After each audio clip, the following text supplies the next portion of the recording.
Ang sarap pala pag sobrang peaceful ng buhay mo. Pero magsisimula yan pag natuto ka mawalan ng pake sa mga bagay, sitwasyon, mga tao sa paligid mo na hindi naman nakakatulong sa peace of mind mo. Yung dati apektado ka sa mga masasama o masasakit na salita na sinasabi sa'yo, yung mga negatibong opinion tungkol sa buhay mo, sa itsura mo, sa ugali mo, yun talagang dinidibdib mo. Yung talagang malaking impact sa'yo. Pero na-realize ko, bakit ako magpapa-apekto o bakit ko sisirain yung peace of mind ko sa mga taong wala naman ambag sa buhay ko?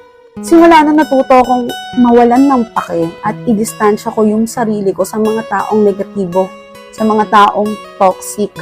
Kaya simula nun, sabi ko, bakit ko sasayangin yung energy ko, yung oras ko sa mga taong toxic na hindi naman nakakatulong sa pang-araw-araw ko. Kaya ngayon, mas nag-focus ako sa goal ko, sa mga tunay kong kaibigan, sa pamilya ko, at sa mga taong totoong nagmamahal sa akin.